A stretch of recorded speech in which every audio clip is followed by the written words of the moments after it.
Continuamos.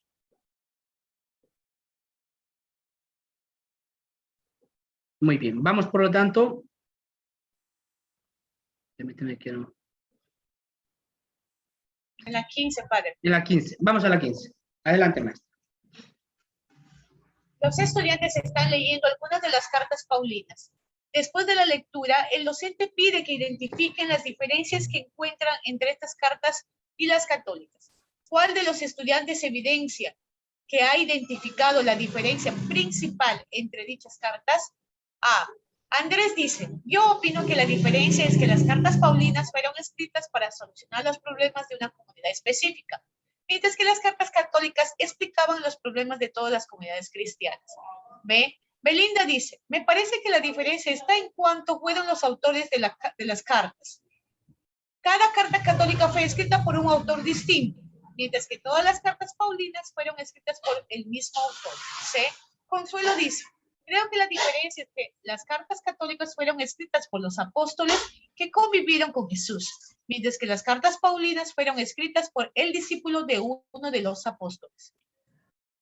Muy bien, muchas gracias. Bien, estamos en la pregunta número 15. Bien, este es un tema de Sagrada Escritura. Efectivamente, aquí los estudiantes están leyendo algunas de las cartas paulinas, cartas de Pablo. Después de la lectura, el docente pide que identifiquen las diferencias que encuentran entre las cartas, entre estas cartas paulinas, ¿no? Las 14 más, diríamos, hebreos, y las católicas, ¿no? ¿Cuál de los estudiantes evidencia que ha identificado la principal diferencia entre dichas cartas? Bueno, la respuesta correcta, vamos a ver la alternativa A y dice lo siguiente. Andrés dice, yo opino que la diferencia es que las cartas paulinas fueron escritas para solucionar los problemas de una comunidad específica. A ver, recordamos, cartas paulinas, carta a los corintios, ¿no? El tema de divisiones en la comunidad, carta a los romanos para explicar el tema de la gracia, de la justificación, a lo mejor a los tesalonicenses, ¿no? ¿Recuerdan el tema de la parusía? Bueno, entonces se cumple, bien, lo que hemos estudiado se cumple. Luego, problemas de una comunidad específica, ¿no? Mientras que las cartas católicas explicaban los problemas de todas las comunidades. Ya saben que las cartas católicas están escritas para todos, ¿no? No hay un destinatario propio. No hay un destinatario a quien se dirige, ¿no? Por lo tanto, problemas de todas las comunidades en general, y eso ya sabíamos, ¿no? Cartas católicas abiertas, no hay un destinatario. Problemas que se dan o se pueden dar en cualquier comunidad. Bien, esto es conocimiento de Biblia. 16. Vamos a seguir con Biblia. El docente busca que los estudiantes lean una carta paulina en la que se desarrolla el significado de la afirmación. Nada hay más perfecto que el amor. ¿Cuál de las siguientes cartas desarrolla dicha afirmación? La carta a los romanos, B, la primera carta a los corintios, C, la primera carta a los colosenses. Perfecto. Bien. Bueno, estas son preguntas de Sagrada Escritura que gracias a Dios también tuvimos, ¿no? La oportunidad de estudiar carta por carta, ¿no? ¿Se acuerdan? Carta, a ver, si aquí me dicen, el docente busca que los estudiantes lean una carta paulina, ¿no? En la que se desarrolla el significado de la afirmación, nada hay más perfecto que el amor. ¿Cuál de las siguientes cartas desarrolla dicha afirmación? Bueno, ustedes ya sabían, carta a los romanos, ¿saben ustedes qué es el tema? La justificación, ¿verdad? La justificación. Sabían que la carta a los colosenses, tanto primera o segunda, ¿no? Son temas sobre todo con el tema del judaísmo, ¿no? De los judíos cristianos, que el tema del sábado, de la circuncisión, por lo tanto, y la carta a los corintios, ¿no? No hay nada más perfecto que el amor, y inclusive, ¿no? Está el cántico, ¿no? De Corintio, ¿no? También el tema de el amor es compasivo, ¿no? En fin, ¿no? Todo esto. Bien, así que aquí es conocimiento, carta a los corintios. Pero con lo que ya habíamos explicado, ¿no? Con esos resúmenes que les di, ¿no? De cada carta, ya lo aplicábamos aquí y efectivamente descartábamos Romanos, Colosenses y dijimos, bueno, aunque no sepamos qué dice Corintios, pero sé que Romanos es la justificación, Colosenses temas de judío-cristianos, pues tiene que ser carta a los Corintios. Aquí hay que conocer. 17. Lee la siguiente descripción y responda a la pregunta. Este libro es un testimonio de la obra del Espíritu Santo.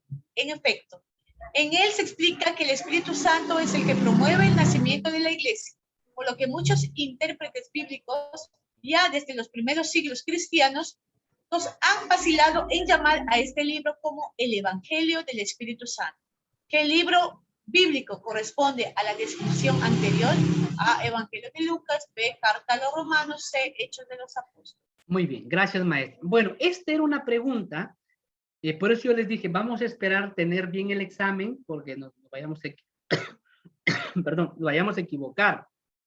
Porque ustedes en el chat me preguntaban, ¿cuál es el Evangelio del Espíritu Santo? Y salía Lucas, me decían Hechos de los Apóstoles, no sabemos cuál es. Yo les dije, hay que ver cómo está formulada. Y aquí está clarísimo, fíjense. Si ustedes me preguntaban por el Evangelio del Espíritu Santo, y decían, bueno, pero no, yo les decía, pero dicen, pero la respuesta era Hechos. Digo, pero si me pide Evangelio no puede ser Hechos. Sin embargo, la formulación no era correcta. Fíjense lo que dice. Este libro es un testimonio de la obra del Espíritu Santo, hablando de un libro de la Biblia. En efecto, en él se explica que el Espíritu Santo es el que promueve el nacimiento de la iglesia. Yo ya sé, ¿no? Nacimiento de la iglesia. Hasta aquí ya me indica. Ya sé que lo que habla primero, o sea, el tema del nacimiento de la iglesia, ya sé que va a ser Hechos de los Apóstoles, pero bueno, dice aquí. Por lo que muchos intérpretes bíblicos, ya desde los primeros siglos cristianos, no han vacilado en llamar a este libro el Evangelio del Espíritu Santo. Aquí estaba el error que por eso que yo no quería adelantarme a dar una respuesta equivocada, porque ustedes me decían, ¿cuál es el Evangelio del Espíritu Santo? Yo decía, si la pregunta es ¿cuál es el Evangelio del Espíritu Santo? No puede ser Hechos de los Apóstoles. Pero aquí lo que dice es que los primeros, diríamos, escritores bíblicos cristianos le llamaban así. No que es el Evangelio del Espíritu Santo, sino que le llamaban. Ah, ahí sí cambia la cuestión. Es decir, que lo llaman Evangelio del Espíritu Santo. Entonces, efectivamente, pues va a ser Hechos de los Apóstoles. Aquí, ¿cuál es lo que me da la respuesta? Aquí está. Nacimiento de la iglesia. Ya saben que el libro que habla sobre el nacimiento de la iglesia, pues es Hechos de los Apóstoles. Ahí me da la respuesta. El nacimiento de la iglesia. Bien. Evangelio de Lucas, ya saben que es la misericordia de Dios, ¿no? En Romanos ya saben que es la justificación por la fe. Aquí, bien. Así que todo lo que ya sabíamos lo aplicamos. 18. La docente orienta a los estudiantes en la comprensión de la estructura de un texto bíblico católico. En este contexto, ella les pregunta, ¿para qué creen que sirven los comentarios que están debajo de los textos bíblicos? 3 estudiantes ofrecieron sus respuestas. ¿Cuál de los estudiantes identificó el propósito principal de dichos comentarios? A. Armando dice, son útiles porque dan explicaciones sobre cómo debes agradecer a Dios por la enseñanza que encierra cada texto. B. Bernardina dice, creo que sirven para conocer los detalles del contexto en que se desarrolla, por ejemplo, una parábola. C. Carmela dice, a mí me parece que esos comentarios te dicen cómo debes reflexionar luego de leer un texto bíblico. Muy bien, gracias, maestra. Muy bien, maestros, aquí otra vez vamos con los comentarios, ¿no? Aquí dice, la docente orienta a los estudiantes en la comprensión de la estructura de un texto bíblico católico. En este contexto, ella les pregunta, ¿para qué creen que sirven los comentarios que están debajo de estos textos bíblicos, ¿no? Comentarios. Ya saben que los comentarios nos ayudan y utiliza fundamentalmente el método histórico crítico. Armando dice, son útiles porque dan explicaciones sobre cómo debes agradecer a Dios por la enseñanza que encierra cada texto. Si nosotros utilizamos los comentarios que tienen en la Sagrada Escritura, efectivamente sabemos bien o nunca vamos a utilizar ese comentario para saber cómo tenemos que orar, ¿no? Ya sabemos que los comentarios se utilizan para método histórico crítico, no para otra cosa, no para saber cómo rezar. Bernardina dice, creo que sirven para conocer los detalles del contexto en que se desarrolla, por ejemplo, una parábola. Evidentemente, ¿bien? Siempre, los comentarios son para esto, para conocer, a ver, qué significaba un samaritano, qué significaba un ciego, qué era un leproso en ese texto. O sea, los comentarios es para ubicarnos en el contexto, lo que está pasando, por qué se utiliza esta palabra. Carmela dice, a mí me parece que esos comentarios te dicen cómo debes reflexionar luego de leer un texto, jamás nos van a decir, ¿no? Los comentarios son para ubicarnos, para ayudarnos. Por lo tanto, la alternativa B, y de manera más concreta decir que eso es método histórico crítico. 19. Una docente desarrolla una sesión sobre la importancia de los mandamientos de la ley de Dios para los cristianos. En este contexto, ella se propone recoger los saberes previos de los estudiantes sobre los mandamientos. ¿Cuál de las siguientes acciones pedagógicas se centra en el logro de este propósito? A. Comentar de qué manera se debería comportar un cristiano que cumple con los mandamientos. B. Leer con ellos el texto bíblico que narra la entrega de los mandamientos de Dios a Moisés en el monte Sinaí. C. Pedir que expliquen por qué creen que sería necesario contar con normas que guíen el comportamiento en la comunidad. Muy bien, muchas gracias. Bueno, aquí estamos saberes previos, ¿no? A ver, un docente desarrolla una sesión sobre la importancia de los mandamientos de la ley de Dios para los cristianos. En este contexto, ella se propone recoger, ya está, aquí, amigo, aquí dice, recoger los saberes previos de los estudiantes sobre los mandamientos. Ya sé que saberes previos es lo que el niño o el estudiante sabe, trae o conoce. Así que si yo veo los verbos, ¿no? Comentar, hablando de la maestra, comentar, ya no va a ser saberes previos. Ya yo le comento, pues ya no hay saberes previos, es lo que tiene que saber. Dice, comentar de qué manera se debería comportar un cristiano que cumple. Dice, a ver, estudiantes, un cristiano tiene que comportarse así. Ya no son saberes previos, no es lo que tienen que conocer. El verbo es fundamental ahí. B, leer con ellos el texto bíblico. Pues si ya va a leer el texto bíblico, ya saben que es el otro momento. Ya le estamos dando qué tiene que saber. No puede ser, entonces.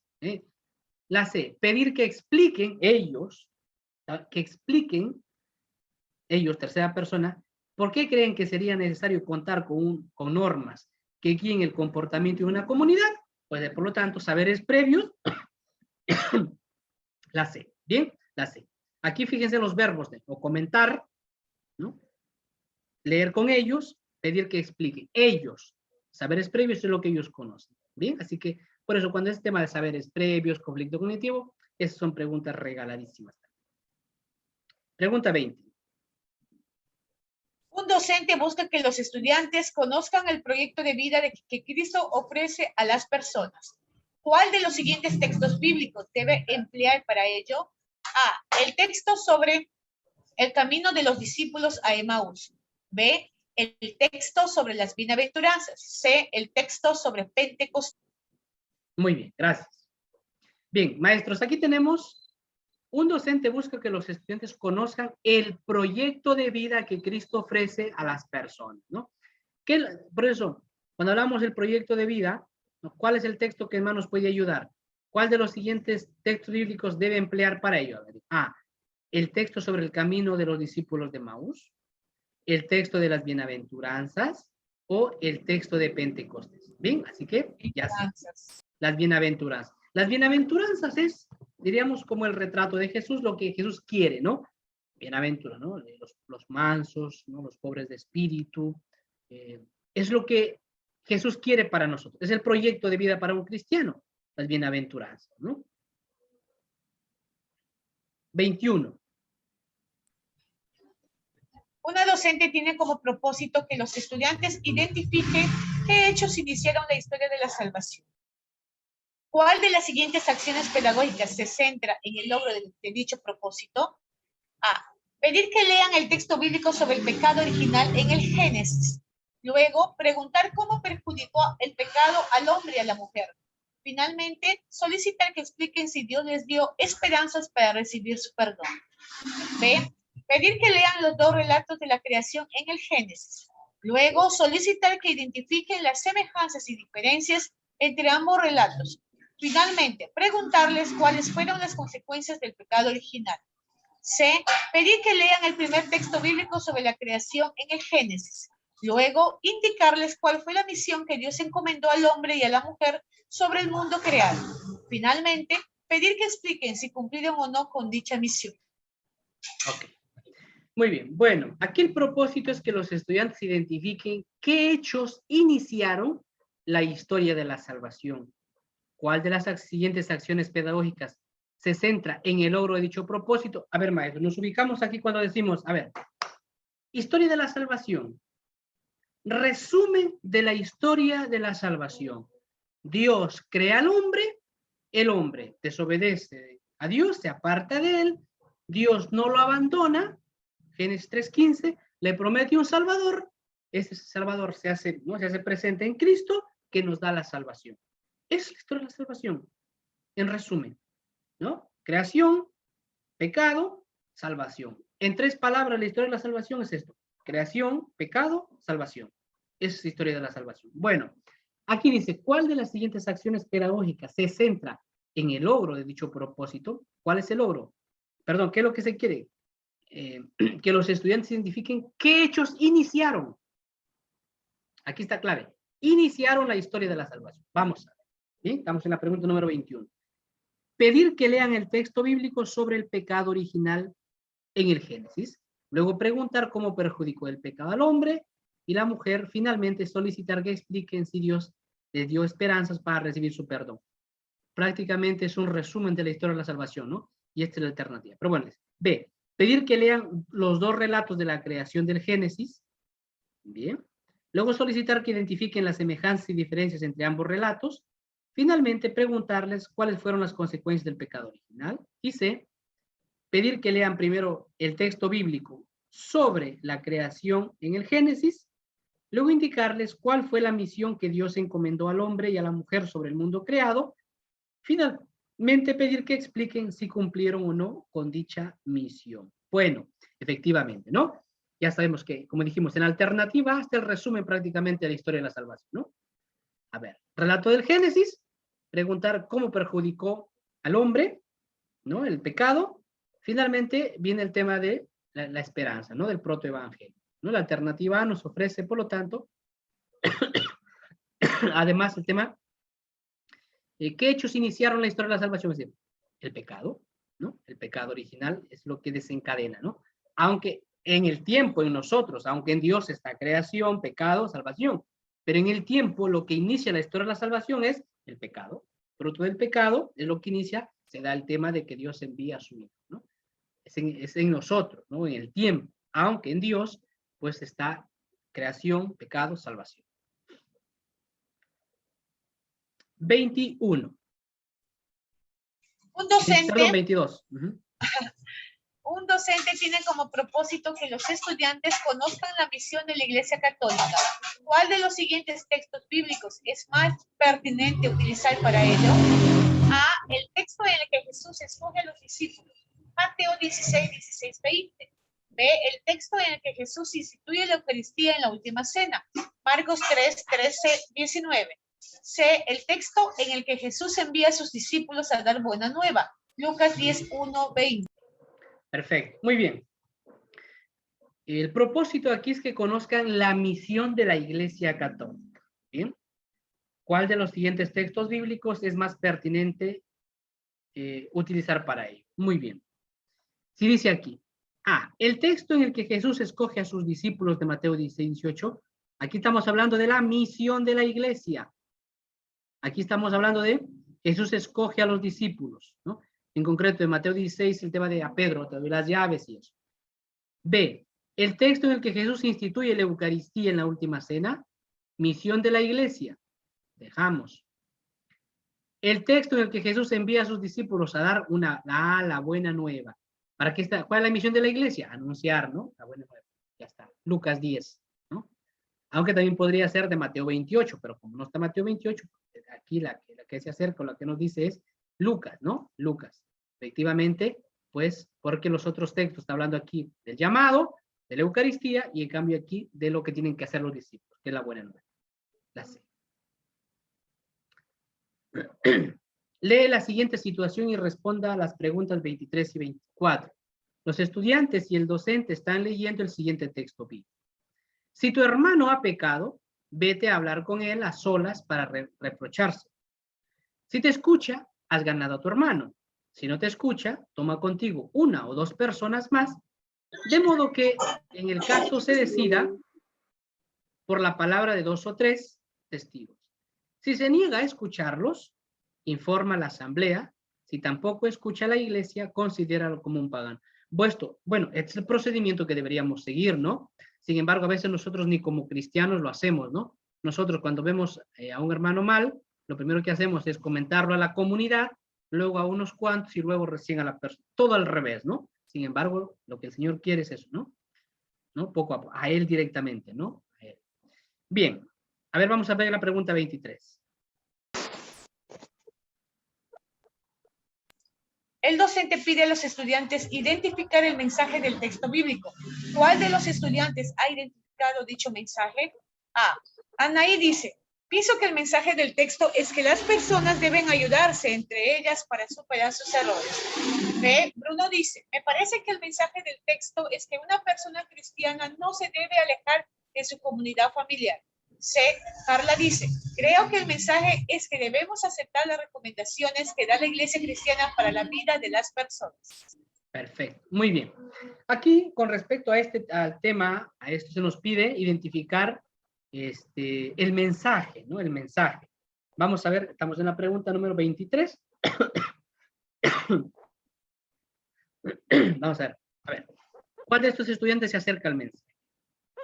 A ver, Carla dice, creo que el mensaje es que debemos aceptar las recomendaciones que da la Iglesia Cristiana para la vida de las personas. Está fuera de lugar. B. Bruno dice, me parece que el mensaje del texto es que una persona cristiana no se debe alejar de su comunidad familiar. Bien, nada que ver con eso. A. Anaí, pienso que el mensaje del texto es que las personas deben ayudarse entre ellas para superar sus errores, ¿no? Aquí está el procedimiento, ¿no? Primero una persona, vamos a buscar a otros 2 o 3 para ayudarnos, y si no, con toda la comunidad, de hecho que ayudemos a la persona. Alternativa, muy bien. Pregunta número 23. 24 o 23. 23 hemos leído. Ah, sí, perdón. 24. Ya. El docente pide a los estudiantes que identifiquen la enseñanza de la doctrina católica que ofrece el texto. ¿Cuál de los estudiantes ha identificado dicha enseñanza? A. Adolfo dice, a mí me parece que nos quiere dar una enseñanza sobre los principios de la solidaridad. B. Bárbara dice, yo pienso que busca enseñarnos acerca de la importancia de evitar las malas acciones. C. Clorinda dice, creo que nos enseña cómo se debe realizar una de las obras de misericordia espiritual. Perfecto. Fíjese la pregunta, dice, el docente pide a los estudiantes que identifiquen la enseñanza de la doctrina católica que ofrece el texto. Bien, vamos a ver. Adolfo dice, a mí me parece que nos quiere dar una enseñanza sobre los principios de la solidaridad. Bárbara dice, yo pienso que busca enseñarnos acerca de la importancia de evitar las malas acciones. Y Clorinda dice, creo que nos enseña cómo se debe realizar una de las obras de misericordia espiritual. Bien, por lo tanto estamos en la pregunta número 24, en la alternativa C, y recuerdan, ¿cuál obra espiritual es esta? Bien. Corregir al que se equivoca. Bien. Ya sabíamos que esa obra de misericordia, corregir al que se equivoca, era referida efectivamente al pecador, cuando una persona se está apartando de Dios. Esta es la enseñanza de la doctrina católica, ¿no? El tema de la obra de misericordia espiritual, corregir al que se equivoca. Bueno, profesora Tania creo que tiene está pasando bastante motocar por su calle, ¿no? No sé si está con auriculares. A eso vamos. Sí, maestro, a ver si alguien le apoya, porque a eso sí. Bueno, ya, no se preocupe, vamos a ver. Lee la siguiente situación y responda las preguntas 25-26. Bueno, dice, a ver. Durante una reunión de planificación de inicio del año escolar, los docentes de educación religiosa de una institución están intercambiando estrategias para enriquecer su práctica pedagógica. Bien, para enriquecer la práctica pedagógica. Vamos a ver, la pregunta 25 dice, una docente comenta a sus estudiantes, a sus colegas, que ha notado que a algunos estudiantes les cuesta comprender frases bíblicas, como por ejemplo, devuelvan pues al César las cosas del César y a Dios lo que corresponde a Dios. 3 docentes ofrecen sus propuestas para ayudarla.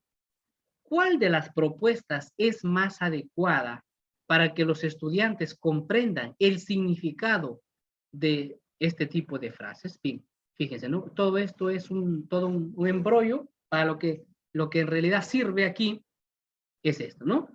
Es decir, ¿cuál de estas propuestas ayuda, ¿no?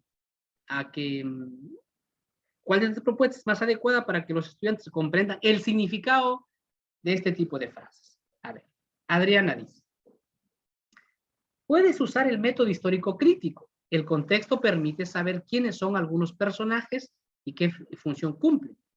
Cumplían sobre esta base, podremos comentarles a los estudiantes que es necesario recurrir a la información histórica para comprender el significado de algunas expresiones complejas. ¿Ve? Bruno dice, yo creo que los estudiantes pueden comprender el significado de este tipo de frases a través del momento de la contemplación de la lección divina, dándoles la oportunidad de que reflexionen sobre dichas frases. Los estudiantes pueden llegar a comprender e incorporar los mensajes relevantes para su vida. Clara dice, me parece que no es necesario utilizar un método de análisis bíblico específico. Puedes pedirles que lean detenidamente el texto donde aparece una de estas frases bíblicas y haces algunas preguntas que ayuden a deducir su significado, y si no pueden lograrlo, les pides que vuelvan a leer el texto. Estamos en la pregunta número 25. Bueno, a ver, si aquí lo que queremos es que, por ejemplo, ¿no? Dice, no comprenden del todo las frases. Devuelvan, pues, al César lo que es o dar a César lo que es del César, o a Dios lo que es de Dios. Maestros, más allá de todo esto, para comprender exactamente frases de la Biblia, ¿por qué Jesús dijo, Eloí, Eloí, lema sabactani? ¿Por qué Jesús le dijo a la samaritana, ¿por qué tú me pides de beber? ¿Por qué los judíos no entran donde Pilato?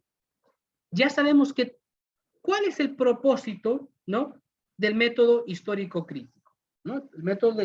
El propósito del método histórico crítico es ayudarnos a conocer el origen, ¿verdad?, del texto, el por qué se da, se entiende, o lo que se está comentando. Entonces, fíjense aquí, usar el método histórico crítico me permite saber quiénes son algunos personajes y qué función cumplían.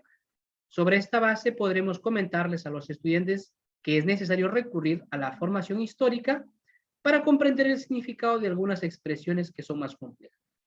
Porque la B me viene a meter lección divina.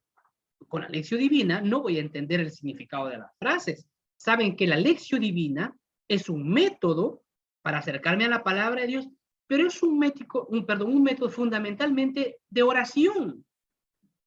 Es la palabra de Dios de manera orante. Para eso es la lección divina. La lección divina es para acercarme a Dios, ¿no?, desde la palabra de Dios, pues de manera orante. No con la lección divina yo jamás voy a comprender qué significa tal frase, o por qué este personaje lleva una lanza y no una espada.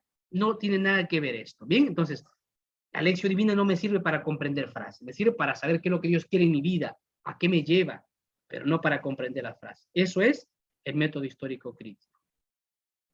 En cambio, bueno, la C, pero esta es una, diríamos, fíjense aquí. Clara dice, me parece que no es necesario utilizar un método de análisis específico. Esto es totalmente aberrante. ¿Cómo que no? Si los métodos, precisamente, el Concilio Vaticano II los recomienda porque es una forma de acercarnos al texto, y los métodos están para ayudar. Aquí está fuera de lugar esta afirmación. Y más lo que dice al final. Y si no pueden lograrlo, pues sigan leyendo. Eso no es una forma de acercarnos. Bien, alternativa A. 26. 3 docentes comparten sus propuestas para promover en la institución educativa la inclusión de estudiantes que presentan diversos tipos de discapacidad. Tema de la inclusión. ¿Cuál de las siguientes propuestas favorece la sensibilización de los estudiantes con respecto a la discapacidad? Nos está marcando la sensibilización. A. Antonio dice, yo promuevo la compasión en los estudiantes.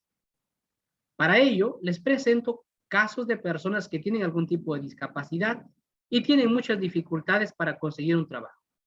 Así conocerán que las personas con discapacidad siempre requieren de la ayuda o asistencia de nosotros.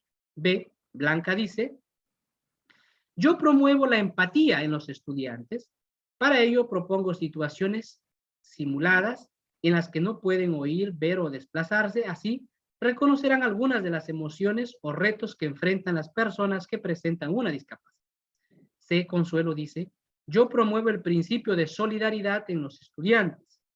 Para ello, les pido que lean sobre dicho principio en el catecismo, así comprenderán por qué es un deber cristiano ayudar a quien más lo necesita. Bueno, efectivamente, la respuesta correcta es alternativa B. ¿Cómo se va a lograr? ¿Cuál de las propuestas favorece la sensibilización? ¿No? Es la empatía, ¿no? Que es ponerme en el lugar de la otra persona, ¿no? Es lo que va a ayudar, ¿bien? Favorecer la empatía. 27, con esta vamos a terminar. Los estudiantes acompañados por el docente están leyendo las bodas de Caná a través del método Lectio Divina, facilito, Lectio Divina. Vamos a ver. En este contexto, él les pregunta, ¿por qué Jesús dijo, aún no es mi momento? ¿Por qué realizó el milagro? ¿Qué crees que significa el milagro de convertir el agua en vino? ¿Qué momento de la Lectio Divina busca promover dichas preguntas? ¿Contemplación, meditación o lectura? Esta es una pregunta, como dice la maestra, cuando les habrá tocado esta pregunta habrán dicho yupi, ¿no? Me habrán recordado tanto que hemos practicado Lectio Divina, ¿no? Lectura, meditación, oración y contemplación. 4 pasos fundamentales de la Lectio Divina. La lectura es, ¿qué dice? Meditación, ¿no? ¿Qué me dice? Oración, ¿qué le digo? Y contemplación, ¿a qué me lleva? Fíjense aquí, a ver, las preguntas. ¿Por qué Jesús dijo aún no es mi hora? Me está diciendo, ¿qué me dice? ¿Por qué realizó el milagro? Me está diciendo a mí, ¿por qué Jesús realizó el milagro? Me está preguntando. Es más clarita. ¿Qué crees que significa el milagro de convertir el agua en vino? O sea, ¿qué me dice? Ah, me dice que, ¿qué significa para mí esto? Clarísimo, ¿verdad? ¿Se acuerdan, maestros? Hemos practicado muchísimo con las preguntas. ¿Qué me dice? Y yo les decía, no siempre están claras las preguntas, ¿bien? Pero tiene que haber alguna. Y la que más me ayuda es esta. ¿Qué crees que significa? A mí me dice. Recuerdan que la pregunta para la meditación es, ¿qué me dice? A mí. Lectura, ¿qué dice? Meditación, ¿qué me dice? Y aquí dice, ve, ¿qué crees? A mí me está preguntando, ¿qué crees que significa? Ya está. Por lo tanto, meditación, ¿no? Supongo que esta pregunta no han fallado con tanto que hemos practicado, ¿verdad, maestros? Muy bien. Bueno, vamos a